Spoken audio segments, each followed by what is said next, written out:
Kan jag verkligen prata flytande svenska på 5 månader? Många tänker nog nu, det går ju inte.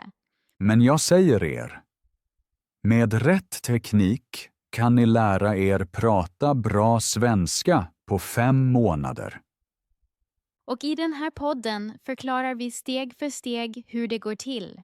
Och därmed varmt välkomna till vår svensk podcast. Här lär ni er svenska med riktiga samtal. Vi pratar om vardagliga ämnen så att ni kan lyssna avslappnat och använda meningarna direkt. Jag är Erik. Och jag är Lina. Kul att ni är med idag igen. Vi säger det direkt. 5 månader gör er inte automatiskt flytande. Men vad betyder egentligen att prata flytande svenska? Många hör ordet flytande och tänker genast på perfekt svenska. Men det stämmer inte helt. De flesta som lär sig jämför sig med infödda talare. Det sätter stor press. Precis. Och det är orealistiskt. I början gjorde jag samma misstag. Verkligen? Ja. Länge tänkte jag. Först när jag säger nästan allt rätt får jag prata. Det känner jag igen. Men tänker man så, pratar man ofta inte alls. Och då fastnar man i huvudet. Just det. Många säger, jag vill prata flytande, men menar något annat. För mig betyder flytande ofta, jag vill inte längre blockera. Jag vill inte tänka medan jag pratar. Exakt. Jag vill kunna stanna kvar i samtalet. Jag vill inte leta efter varje ord i huvudet. Och jag vill inte få panik när ett ord saknas. Det är viktigt. Flytande betyder ofta, jag hittar en annan väg med enkla ord. Det märker jag i vardagen. På café eller i butiken räcker begripligt tal. På kaféet säger ingen långa meningar. Man säger, jag skulle vilja ha en kaffe. Är jag nervös talar jag långsammare. Jag andas kort och pratar lugnt. Bra strategi. Många tror de måste prata fort, men långsamt tal är tydligare. Jag ser att modersmålstalare pausar. De tänker och söker ord. Det är normalt. Absolut. Även infödda säger ibland eller så. Flytande är naturligt, inte perfekt. På jobbet var jag rädd för fel. Nu säger jag hellre en enkel mening. Till exempel, jag förstår inte helt än. Det är ärligt och klart. Och samtalet fortsätter. Förr var jag tyst och hoppades att det tog slut. Många invandrare gör fel men pratar ändå. Därför verkar de flytande. Jag känner många som inte pratar perfekt men verkar säkra. De håller sig lugna. Lugn är en stor del av flytande tal. Är du lugn hittar du ord lättare. Jag ger mig tid. Jag säger inte allt direkt utan mening för mening. Det är viktigt. Flytande är också att bygga meningar steg för steg. Alltså, inte förbereda allt i huvudet. Just det. Det ger bara stress. Bättre är att börja och fortsätta. Och fungerar något inte, är det ingen katastrof. Nu vet vi vad flytande tal betyder. Inte perfektion, utan att stanna i samtalet. Hur klarar man det i vardagen? För mig var det länge en riktig utmaning. I början hade jag mycket motivation, men den försvann snabbt. Just det måste vi prata om. Motivation känns bra, men den är inte pålitlig. Där håller jag inte helt med dig. Motivation hjälpte mig i starten. Det stämmer. Motivation är bra för start. Men den bär inte i flera månader. Ja, det märkte jag. Efter 2 eller 3 veckor kom vardagen. Jobb, tider, trötthet. Då blir svenskan ofta det första som faller bort. Just det. Förr satte jag stora mål. 1 timme varje dag. Och hur länge höll det? Ärligt talat inte länge. Efter några dagar var jag frustrerad. Det är ett klassiskt problem. Stora mål kräver mycket energi. Då ändrade jag något. Jag tillät mig att göra mindre. Det är ett viktigt steg. Istället för 1 timme sa jag 10 minuter räcker. Precis. Små pass är realistiska. Men jag planerade de 10 minuterna medvetet.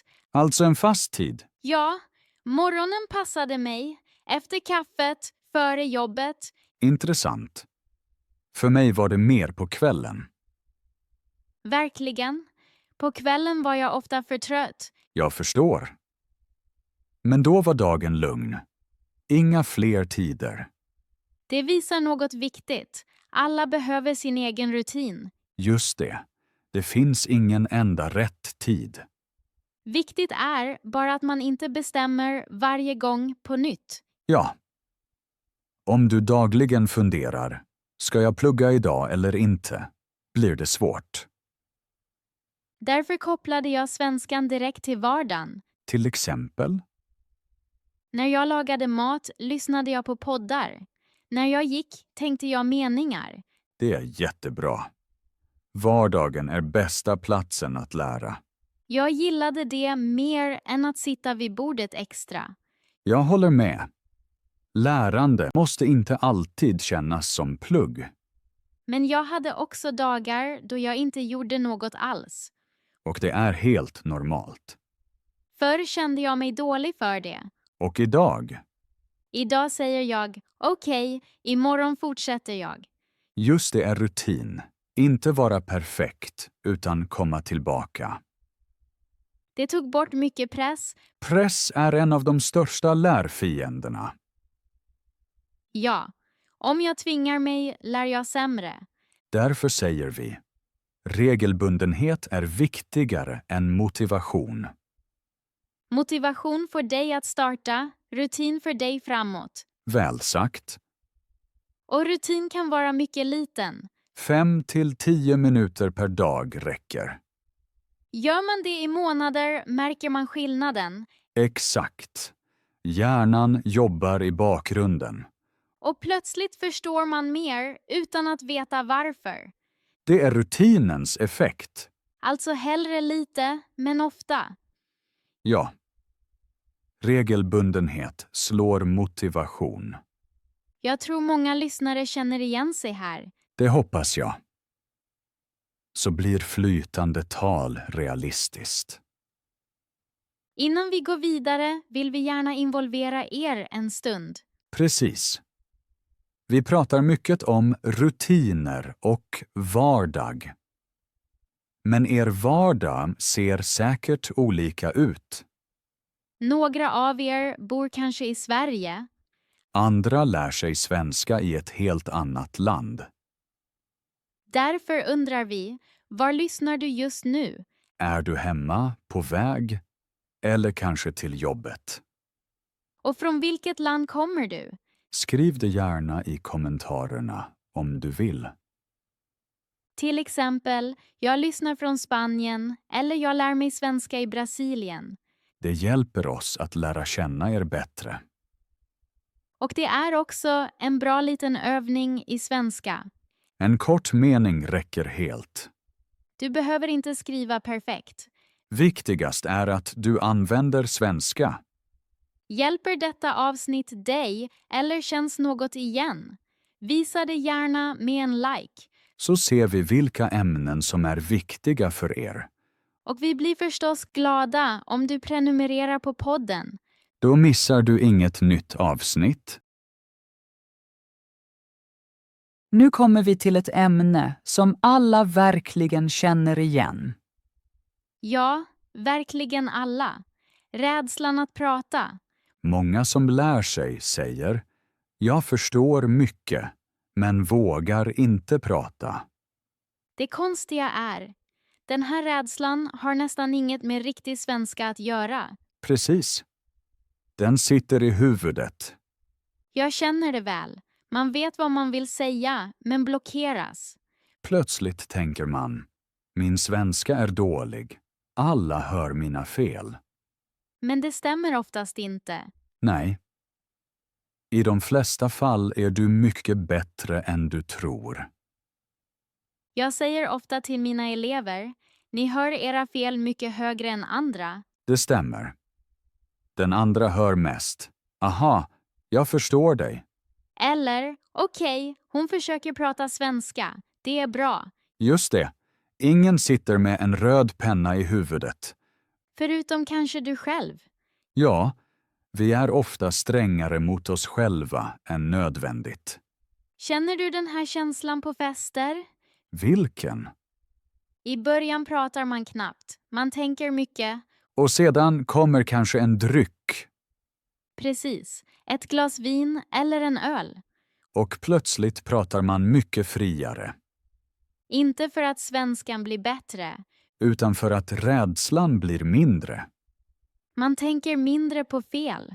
Och just det visar något viktigt. Att problemet inte är språket. Utan rädslan att göra fel. Och för det behöver man ingen alkohol. Nej. Man behöver träning och små framgångar. Till exempel korta meningar. Eller enkla svar.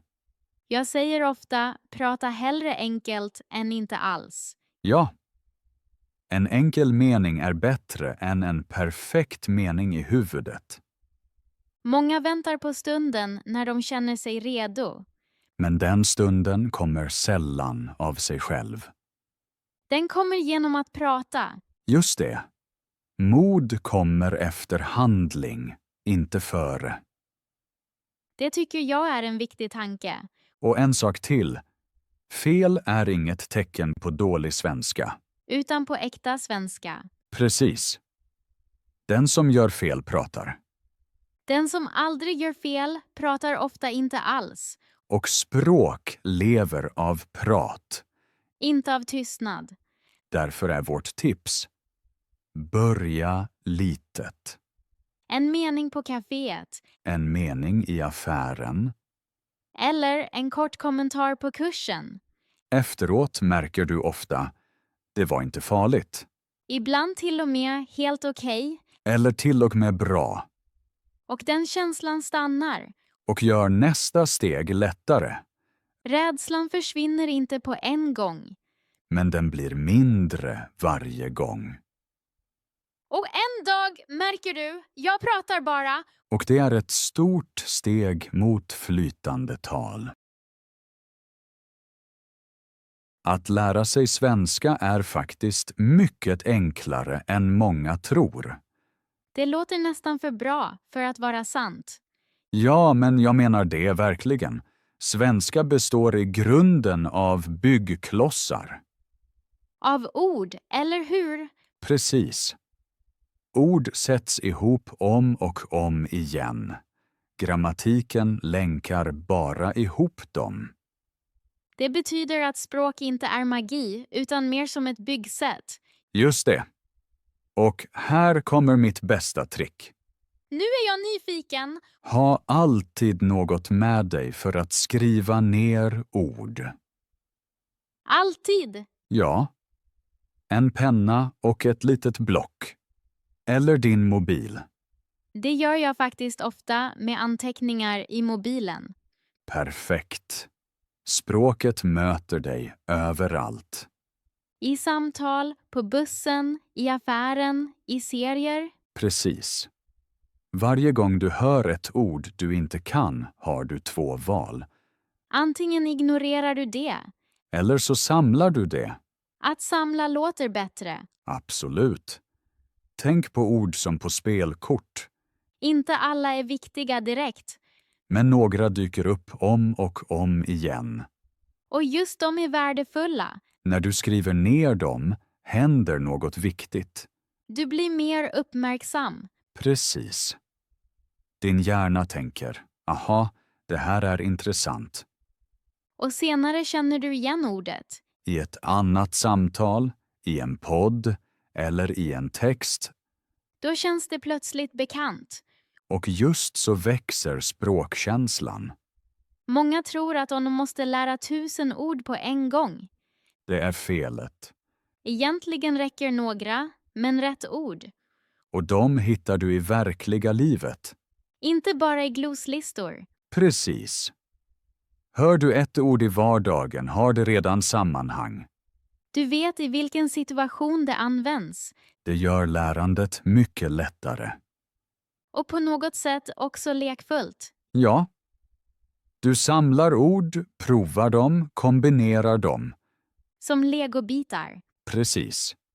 Ett verb, ett substantiv, ett adjektiv Och plötsligt har du en mening. och sedan en till. Så känns svenska mindre allvarlig. Och mindre svår. Jag märker att jag minns ord bättre när jag själv skriver dem. Det är ingen slump. Skrivandet förstärker lärandet. Även om jag slår upp ordet först senare. Precis. Du måste inte förstå allt direkt. Viktigt är att du samlar. Och förblir nyfiken.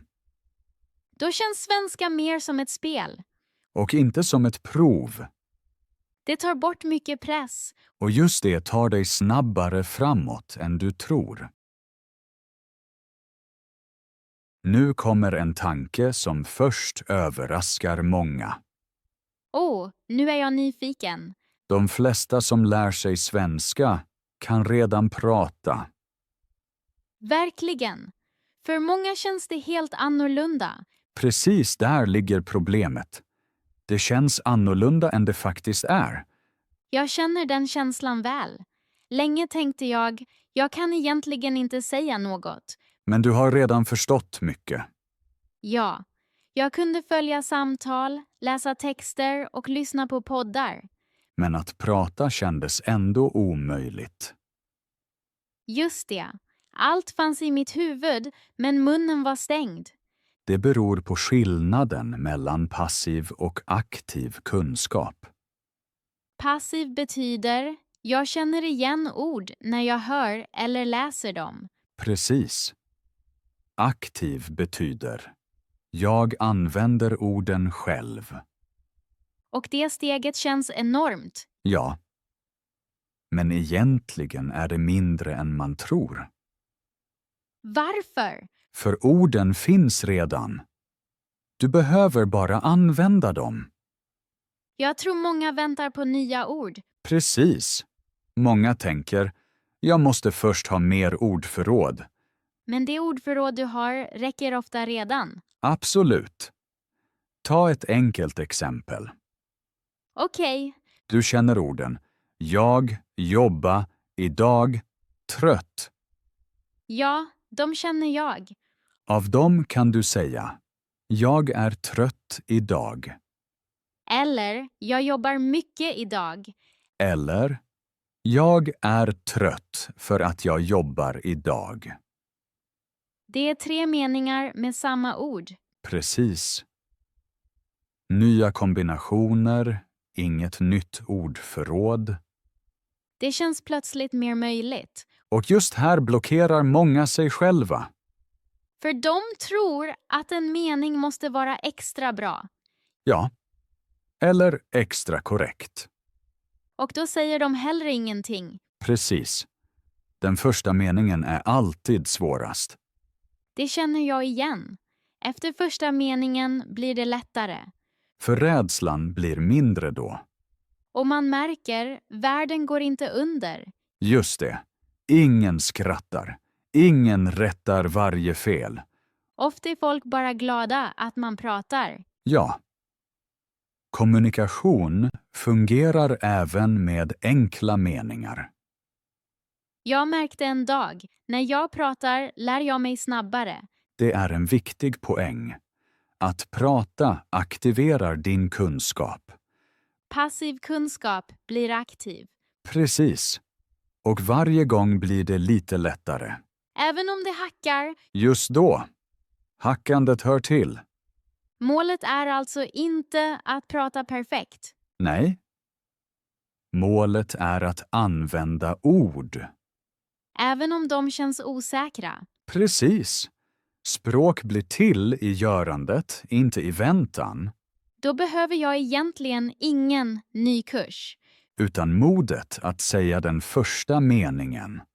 Det är en stark insikt. Och det vill vi verkligen skicka med er. Ni kan redan mer än ni tror. Ni måste bara tillåta er att använda det. Och sedan blir svenskan steg för steg lättare. Inte över en natt, men helt säkert med varje mening. Låt oss stanna upp en stund och ta ett steg tillbaka. Vi har pratat om många saker idag. Om att samla ord, om mod, om enkla meningar, om rutiner. Och kanske sitter du nu och tänker, okej, men vad betyder det för mig om 5 månader? 5 månader låter för många som väldigt lite tid eller som en jättestor uppgift. Men i verkligheten är 5 månader en realistisk period att förändra mycket, om man vet vad som gäller. Och det viktigaste först. På 5 månader handlar det inte om att prata perfekt. Det handlar om att bli trygg. Efter ungefär 1 månad händer något viktigt för de flesta. Du märker plötsligt att svenska inte längre känns helt främmande. Ljudet blir mer bekant. Du känner igen ord snabbare. Du förstår kanske inte allt, men du förstår oftare vad det handlar om. Och det är ett enormt steg, även om det känns litet. Efter cirka 3 månader förändras ofta ditt beteende. Du tänker mindre innan du talar. Du vågar snabbare säga en mening. Den kan vara enkel, den kan vara lite fel. Men du stannar inte längre. Samtal känns mindre hotande. Och du märker, jag kan svara. Jag är inte längre helt blockerad. Efter 5 månader är du troligen ännu inte flytande på det klassiska sättet. Men du är handlingskraftig. Du kan prata i vardagen. Du kan beställa på café, svara på jobbet, föra småprat. Du stannar i samtalet även när ord saknas. Och just det är målet för många, även om de kallar det något annat i början. Och hur når man dit? Inte genom talang, inte genom perfekt motivation, utan genom att hålla i. Genom små rutiner. 5-10 minuter svenska per dag kan göra mer än 1 timme en gång i veckan. Lyssna på svenska, skriv ner ord, säg en mening högt, om och om igen. Din vardag är inget hinder, utan din största hjälpare. När du går, lagar mat eller väntar. Du behöver inte ändra ditt liv för att lära svenska. Du behöver bara släppa in svenska i livet. Det jag tycker är viktigt här. Sluta jämföra dig själv. Inte med infödda, inte med andra elever. Varje väg ser olika ut. Men om du gör något regelbundet märker du till slut. Jag går framåt, även om det inte känns så varje dag. Precis. Lärande är ingen rak väg. Det finns bra dagar och svåra dagar. Det viktiga är inte att varje dag är bra. Det viktiga är att du fortsätter. Även de dagar då du är trött eller har lite lust. Därför säger vi det om och om igen. Att hålla i slår talang. Inte de bästa kommer längst. Utan de som är lugna, accepterar fel och fortsätter. Och just här är du nu. Du har redan börjat. Du lyssnar. Du tänker med. Du testar saker. Det är inte längre en start. Det är redan vägen. Om du har lyssnat hit har du redan tagit ett viktigt steg. Du gav tid att höra svenska och tänka med. Det räknas. Och kanske har du märkt att det inte behöver vara så krångligt att lära svenska. Ibland räcker det att ta med en tanke eller prova ett litet tips. Precis. Nu undrar vi något. Vad var nytt för dig idag? Fanns det ett ögonblick när du tänkte, så kan jag se det? eller ett tips du vill testa.